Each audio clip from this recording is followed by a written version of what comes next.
Welcome back. So the last thing that you need to do is that you need to store the meals and information that the user has sent us in a database and make sure that the user paid. And once the user pays, then you can deliver the meal.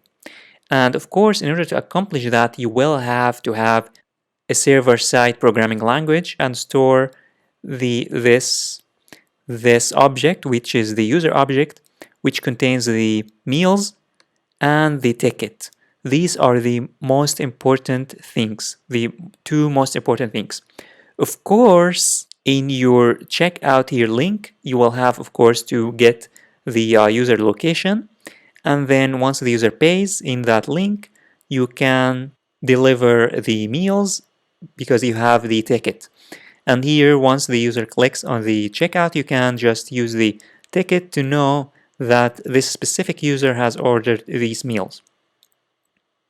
So here in the case 50, what you need to do here, you need to send the meals plus the ticket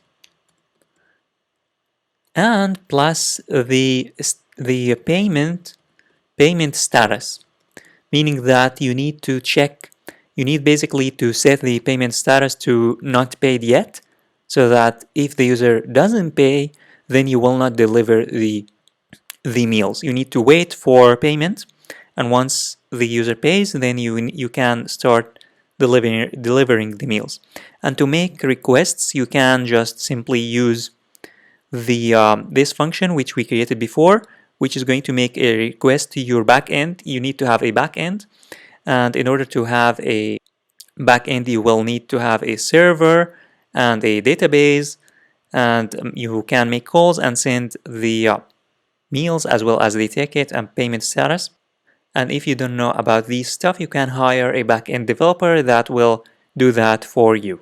And of course, the payment here is going to be through your checkout link, which is going to be this link. Of course, this link shouldn't be Google. It should be HTTPS and then your domain or your website payment page, your website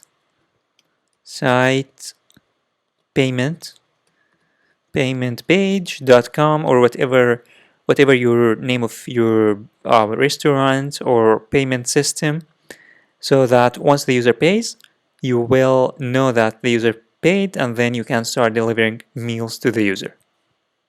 And again, that can only be done on the server. It cannot be done here because this is a front-end code, so you can't do that in the front end. You need to have a back-end programming language such as PHP or Java or Node.js or whatever back-end language you are going to use.